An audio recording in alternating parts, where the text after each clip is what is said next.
गाजियाबाद का crossing Republic इलाका है और आप देख सकते हैं कि किस तरह के हालात हैं यहाँ पर। ये जो तस्वीरें हैं ये बयां करने के लिए काफ़ी है कि इस दुकान की हालत क्या हो गई है। दर्शकों को बता दें कि अभी 24 घंटे भी नहीं हुए हैं, यहाँ पर भीषण आग लगी थी और जिसकी वजह से ये जो पूरी दुकान है वो मलबों में तब्दील हो गई है। आपको बता दूं कि इस दुकान में कह सकते हैं दुकान में रहने वाले अभी ये छोटे छोटे सामान खोज रहे हैं कि कुछ बच जाए, उसको निकाल कर वो सहेज कर रखने की कोशिश कर रहे हैं। कहीं ना कहीं बचाने की कोशिश जो है इनके तरफ से की जा रही है। इनसे ही जानते हैं, ये बताइए कि कैसे आग लगी थी। सर हम तो यहीं दुकान पे बैठे हुए थे अपनी पे, बाहर से लगना स्टार्ट हुआ था। बाहर से लगते लगते फिर यह सारी दुकानों में बराबर में डिस्पोजल की दुकान में लगी, फिर वहाँ से लगते लगते सारी दुकानों में फिर आहिस्ता आहिस्ता पूरी चलेगी, फिर आगे तक पहुँचती चलेगी। ये बताइए क्या उस समय फायर ब्रिगेड की गाड़ियां नहीं आई? क्योंकि अगर समय पर अगर हो जाता तो सबसे बड़ी दिक्कत तो यही हुई है, अगर समय पे अगर फायर ब्रिगेड की गाड़ी आ जाती तो इतना मसला नहीं होता। ये कम से कम 1 घंटे तक कंटिन्यू यहाँ आग जलती रही है, कोई सहायता नहीं मिली फायर ब्रिगेड से। सर आप देख सकते हैं कि किस तरीके से जो आग की धधक है वो अभी भी यहाँ मौजूद है और जो यहाँ के लोग हैं, जो दुकानदार हैं, वो सामान खोज रहे हैं कि कुछ बच जाए और उनसे कुछ सामान जो है वो निकाल दिया। आप देखिए ये पूरा मार्केट है और इस पूरे मार्केट में आग लगी है। आप अगर नजरें दौड़ाएं तो यहाँ देखिए हालत देखिए कि एसी पूरी खत्म हो गई है और यहाँ एक नहीं कई है। ये पूरा मार्केट है और पूरे मार्केट का हाल जो है वो पूरी तरह से बेहाल हो गया है। आपको और तस्वीरें दिखाते हैं कि किस तरीके से ये बड़ी सी दुकान है और इस बड़ी सी दुकान में देखिए किस तरीके से ये पूरा जो है मलबों में तब्दील हो चुका है। आप सोच सकते हैं। और सबसे बड़ी बात यह है कि जब आग लगी तो यहाँ के जो लोग हैं उनका कहना है कि आग लगने के बाद घंटों बाद यहाँ पर फायर ब्रिगेड की गाड़ियां नहीं आई और बचाव कार्य नहीं हुआ, जिसकी वजह से ये हालात हुए कि एक के बाद एक दुकानें जलती गई। और आप देख सकते हैं कि यहाँ किस तरीके से जो है वो संपत्ति बर्बाद हो गई, दुकानें बर्बाद हो गई। यहाँ पर रेस्टोरेंट थी, खाने पीने की सामान मिला करती थी, यहाँ पर किताब कॉपी की दुकानें थी और ये सारा जो है वो राख में तब्दील हो गया। सबसे बड़ी बात यह है कि अभी आपको तस्वीरें दिखाएंगे जो और भयावह कह सकते हैं और भी खतरनाक कहा जा सकता है, क्योंकि यहाँ से चंद आपको दिखाएं कैमरामैन। यहाँ जो तस्वीर है ये आईजीएल यानी कि इंद्रप्रस्थ गैस लिमिटेड, यहाँ पर एलपीजी गैस, सीएनजी गैस, माफ कीजिएगा, सीएनजी गैस यहाँ मिला करती है। और आप सोच सकते हैं कि जब यहाँ पर इतनी भीषण आग लगी थी और बगल में सीएनजी है और सबसे बड़ी बात है कि यहाँ से सिर्फ 50 मीटर की दूरी में पुलिस स्टेशन भी है, उसके बावजूद जो है आप लोग यहीं के हैं जी। ये बताइए कि जब आग लगी थी तो क्या यहाँ सहायता आप लोगों को समय से मिला? नहीं, हम तो अंदर थे लेकिन हमें कुछ पता नहीं चला, क्योंकि हमारी दुकान अंदर है, आग लगी थी बाहर। ठीक है, तो हमको कुछ पता ही नहीं लगा। लेकिन एक बात बताइए, कुछ लोग यहाँ पर और भी हैं, ये बताइए कि जब आग लगी तो लगता नहीं है कि अगर समय से आप कुछ बोलेंगे? भाई साहब ये बताइए। इतने ज्यादा सिलेंडर थे, ठीक है, गैस सिलेंडर, क्योंकि कोई आया नहीं, 8 से 10 सिलेंडर फूटे थे। इनको जी जी जी तुम यहाँ पे? हाँ भाई, मैं ऊपर से देख रहा था, आवाज आ रहे थे। देखिए आपस में ही यहाँ पर विवाद हो था जिससे बहुत ज्यादा आवाज आ रहा था, जिससे कोई आया नहीं सामने। सिलेंडर एक नहीं फटा यहाँ पे। अच्छा, आप बताइए, आपको लगता है कि यहाँ पर अगर जल्दी से फायर ब्रिगेड की गाड़ी पर नहीं आई, लगभग जो सबसे पहली फायर ब्रिगेडर आई थी वो भी खाली आई एकदम, उसे खड़े कर रखा उन्होंने कम से कम 10 मिनट। उसके बाद दूसरी जाइए, अगर ये पंचशील जो मॉल है इसमें से अगर टाइम पे पानी मिलता ना तो इधर भी आग लग जाती, अगर टाइम पे नहीं मिलता तो कोई आपको वजह लगता है कि क्यों देर की गई? ये पता नहीं अब क्यों देर की गई, प्रशासन बताएगा कि देर क्यों करी है। नहीं, अगर टाइम से पानी मिल जाता तो ये आग पे फौरन काबू पा लिया जाता। पुलिस स्टेशन बगल में है? हाँ जी बगल में, पुलिस ने बहुत हेल्प करी है। पुलिस वालों ने खुद वहाँ से पंचशील से पाइप लेकर हमें यही पानी ला के दिया उन्होंने, पूरा जो वहाँ से उसमें से पंचशील में से। आप देख सकते हैं कि इस इलाके में किस तरह के हालात हैं। ये तस्वीरें जो है वो खुद ब खुद कई चीज़ों को बयां करती है कि किस तरह के हालत हो गए। सबसे बड़ी बात यह है कि ये जो पूरा इलाका है, इस पूरे इलाके में अगर बाहर की स्थिति जो आगे हम दिखाएंगे आपको,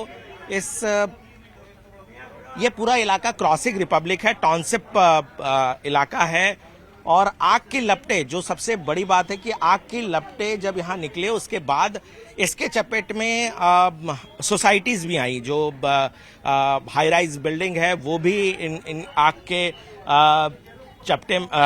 लपट में आई और जिसकी वजह से आप देख सकते हैं, ये तस्वीर आप देखिए कि किस तरीके से एक गाड़ी पूरी तरह से जलकर खाक हो गई है और कुछ नहीं बचा है। यानी कि ये बताता है कि कितनी भयानक आग लगी थी यहाँ पर, जिसकी वजह से सब कुछ जो है वो खत्म हो गया। छोटे छोटे दुकानदार थे यहाँ पर जो कह सकते हैं कि दिन में कमाई करके अपने परिवार का भरण पोषण करते थे, लेकिन उसकी वजह, आप आग लगने की वजह से जिस तरीके से आप देख सकते हैं कि उनकी पूरी रोजगार खत्म हो चुका है। कहीं ना कहीं लोगों का ये भी कहना है कि अगर समय से यहाँ पर सहायता मुहैया कराई जाती तो शायद ये स्थिति नहीं होती। पूरा जो है इलाका जल गया है। सबसे बड़ी बात यह है कि अगर आग की लपटों की वजह से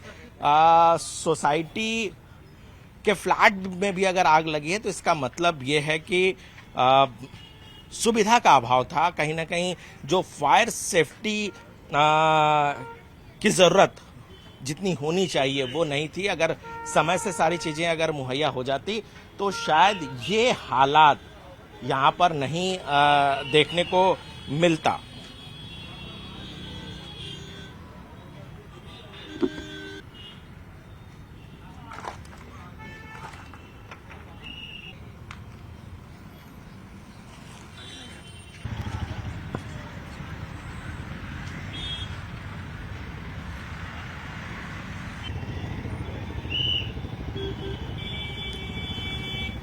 तस्वीरों में आपने देखा कि यहाँ के हालात किस तरीके से हो गए, कितनी बदतर स्थिति है और ये जो पूरा इलाका है वो बहुत कह सकते हैं कि क्राउडेड इलाका है। और आप देख सकते हैं कि यहाँ पर कई जो है वो हाई राइज बिल्डिंग है और यहाँ पर भी ये जो आग की लपटें हैं वो सोसाइटी तक पहुंची थी और वहाँ पर भी आग लगी है।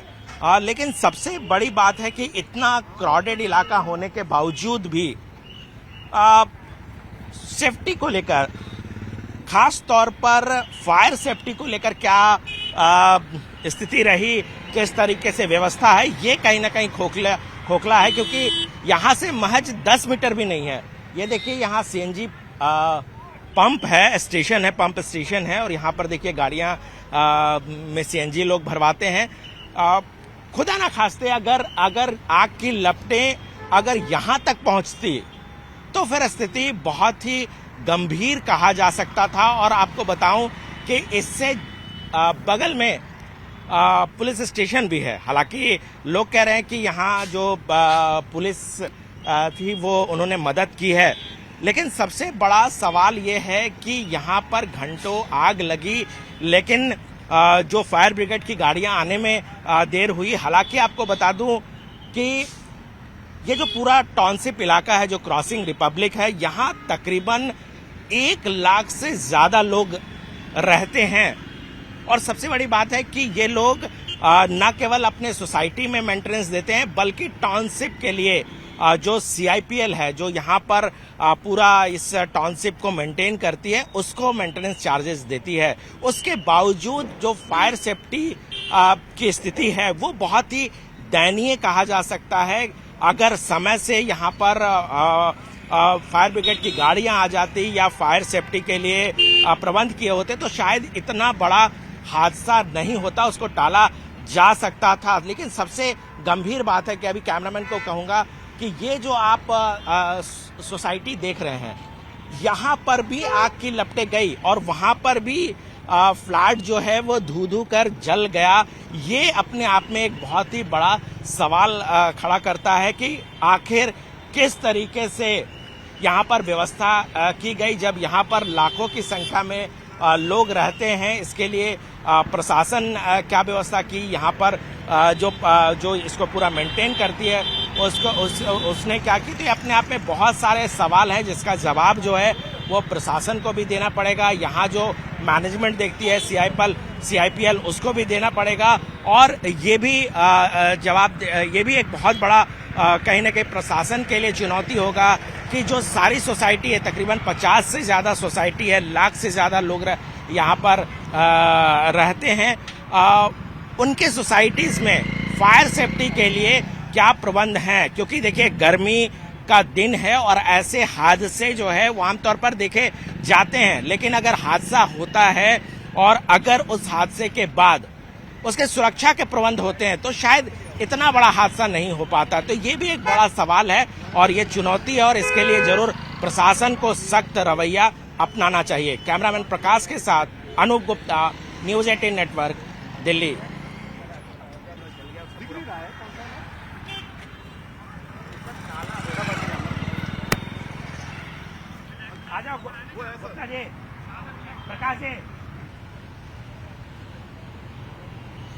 मार्केट में जब आग लगी तो उसकी आग की लपटें जो है वो सोसाइटी तक पहुंची और जिसकी वजह से वहां पर सोसाइटी के फ्लैट में भी आग लगी और पूरा जो है वो फ्लैट जो है वो आग की धू में कहीं ना कहीं जलकर खाक हो गया। सबसे बड़ी बात है कि जिस तरीके से जिस बात का जिक्र हम लगातार कर रहे हैं कि यहाँ क्रॉसिंग रिपब्लिक में लाखों की संख्या में लोग रहते हैं, तो फिर फायर सेफ्टी का इंतज़ाम अगर सही तरीके से होता। कुछ लोग यहाँ पे मौजूद हैं जो यहीं के लोग हैं। ये बताइए कि कल जब आग लगी तो आपको नहीं लगता कि अगर सही समय पर फायर ब्रिगेड की गाड़ियाँ आ जाती या उचित प्रबंध होता तो शायद इतनी भयावह स्थिति नहीं होती? देखिए, यहाँ रेगुलेशन जो है वो फॉलो नहीं किया जा रहा है। बेसिकली बताऊँ आपको, जितनी भी यहाँ आग लगी है, मार्केट में भी लगी है, उसमें आप देखेंगे कितनी लोकल शॉप चल रही थी, ढाबे चल रहे हैं। क्या किसी ने उनसे पूछा कि आपके पास रेगुलराइज पॉलिसी है, कुछ है, आपके पास पेपर है ये सिलेंडर रखने के लिए? सब ने भर भर के 2-2, 3-3 सिलेंडर रखे हुए हैं, फ्रिज रखे हुए हैं, AC रखे हुए हैं, किसी ने कुछ चेक नहीं किया आज तक। जबकि साथ ही में आप देखेंगे पुलिस स्टेशन भी है, सब चीज़ें हैं, IGL का पंप है। खुदा ना खास्ता अगर वहाँ पहुँच जाती है आग तो सोचिए क्या हादसा होता। लेकिन चलिए, हादसा हुआ, लेकिन हादसे के बाद अगर सुरक्षा के पुख्ता प्रबंध होते तो आपको नहीं लगता कि हादसा को रोका जा सकता था, इतना बढ़ने नहीं दिया जा सकता था? बिल्कुल। जो फायर ब्रिगेड थी वो आग लगने के आधे घंटे से 45 मिनट में आई है और वो भी ग्राउंड लेवल पे जो आग लगी थी उस पे आई है। तो अगर यही आग अगर सोसाइटी में कहीं लग जाती तो हमारे पास क्या प्रबंध है इस सबको आग को कंट्रोल करने के, आग से लड़ने के? ऐसा मुझे नहीं लगता कि सोसाइटी में ये सब चीज़ें अवेलेबल हैं। और दूसरी बात है कि जो सोसाइटी की जो फायर सर्टिफिकेट है उसकी भी हमें जांच करवानी चाहिए कि वो अब अप्लीकेबल है कि नहीं है, क्योंकि हो सकता है कि अभी फिलहाल जो सिचुएशंस है उसमें वो फायर रेगुलेशन को पास नहीं कर रहे हैं और ये सेफ्टी की सब कंसर्न है, क्योंकि यहाँ पे 1 लाख से ऊपर आबादी रहती है क्रॉसिंग पब्लिक में और जो आग की घटनाएं अभी जो टेम्परेचर बढ़ा हुआ है उसमें होने की संभावना सबसे ज़्यादा है। अच्छा, ये बताइए कि सोसाइटी, चूंकि बात सोसाइटीज़ की हो रही है, फ्लैट में आग लगी है, तो क्या फायर सेफ्टी के इंतज़ाम यहाँ पर नहीं है? देखिए, मेरे हिसाब से अगर मैं कहूँ अगर फायर सेफ्टी के इंतजाम होते तो इतना बड़ा हादसा होता ही नहीं। ठीक है, तुरंत उस पर काबू पा लिया जाता। और जो क्रॉसिंग रिपब्लिक है वो गाजियाबाद के पोस्ट सोसाइटीज, पोस्ट जो एरिया है उनमें आती है। और जब यहाँ फायर ब्रिगेड को पहुंचने में इतना टाइम लग रहा है तो ऐसा क्या बहाना है कि लगाएंगे? गलियां तंग हैं, यहाँ तो देखिए आप दिखाइए चौड़ी चौड़ी सड़कें हैं, सब कुछ अवेलेबल है, तो यहाँ जब आने में 1 घंटा लग रहा है, 1 घंटे से ऊपर का समय लग रहा है, तो और जगहों पे क्या हाल होगा इतनी गर्मी में? क्रॉसिंग पब्लिक है सर, कम से कम 18 सोसाइटी है, बट यहाँ पे एक फायर स्टेशन नहीं है। अच्छा ये बताइए, अभी कुछ वरिष्ठ नागरिक भी यहाँ पर हैं, ये बताइए कि कल की आग की घटना के बारे में आपको पता होगा, आपको लगता है कि समय से अगर व्यवस्था होती तो इतना भयावह स्थिति नहीं? समय से व्यवस्था होती तो इतना नहीं होता, वो तो फायर ब्रिगेड अगर जल्दी आ जाती या यहीं लोकल क्रॉसिंग में कोई फायर ब्रिगेड की ऑफिस होती तो कम से कम, और अभी तो यहाँ इतने हैं, ये हादसा कल का नहीं है तो आगे की इंटीमेसी है, कब कहाँ क्या हो सकता है। होते रहते हैं, हाँ। ऐसे हादसे होते ही रहते हैं, कहीं एसी में आग लग रही है, कहीं कुछ है, ओवरलोड है और लोग यहाँ कानून का पालन नहीं करते। तो आप क्या कहेंगे? क्या आपको सकरा बनाए हुए हैं जो पेट्रोल पंप के पास है, आवागमन में दिक्कत है सुबह शाम। आप क्या कहेंगे कि आपको क्या लगता है कि किस तरीके का व्यवस्था होना चाहिए? व्यवस्था सबसे पहली जरूरी है। इन सब हादसों को से बचने के लिए प्रिकॉशन ये है कि सबसे बहुत पुरानी डिमांड है, यहाँ पे क्रॉसिंग में लाखों के तादाद में लोग रहते हैं, 18 से 20 के आसपास यहाँ पे सोसाइटीज हैं, 40 सोसाइटीज हैं, और यहाँ पे 15 एक सोसाइटी में 10-10, 15-15 टावर है, तो यह सोच सकते हैं पॉपुलेशन कितनी बड़ी। अच्छा नई राइजिंग है, न तो ट्रैफिक की कोई व्यवस्था होती है, फुटपाथ पे आप चल रहे हो, पीछे से मोटरसाइकिल वाला आपके पीछे कर रहा है, ट्रैफिक की, फायर ब्रिगेड की, मतलब सुविधाओं के नाम पे कुछ नहीं है, बस यहाँ लोग भगवान भरोसे रह रहे हैं। आप लोग मेंटेनेंस चार्जेस तो सोसाइटी को भी दे रहे हैं, सीआईपीएल को भी दे रहे हैं, वो मेंटेनेंस चार्ज सब दे रहे हैं, काम तो सभी हो रहे हैं, और पैसे देने में आगे भी कोई दिक्कत नहीं, फैसिलिटियां तो बढ़ाए। ये तो लगे कि किसी बच्चों को या किसी को कि हाँ यहाँ कोई फैसिलिटी बढ़ी है, यहाँ फैसिलिटी कम है, आबादी बहुत ज्यादा है। तो आप देख सकते हैं कि किस तरीके से लोगों में भी रोष है, और अभी एक ने कहा भी कि ये कहीं ना कहीं एक उदाहरण है, और आगे चूंकि गर्मी का मौसम है, ऐसे में प्रशासन को, यहाँ के प्रशासन को जरूर मुस्तैद रहना चाहिए कि अगर कोई घटना आगे घटती है तो उस पर तत्काल जो है वो कार्रवाई हो, उस पर रोकथाम हो, जैसे जो कल भयावह भीषण कह सकते हैं कि भीषण आगजनी की घटना हुई थी, उस तरह की घटना यहाँ पर ना हो। कैमरामैन प्रकाश के साथ अनूप गुप्ता, न्यूज़ 18 नेटवर्क, गाजियाबाद।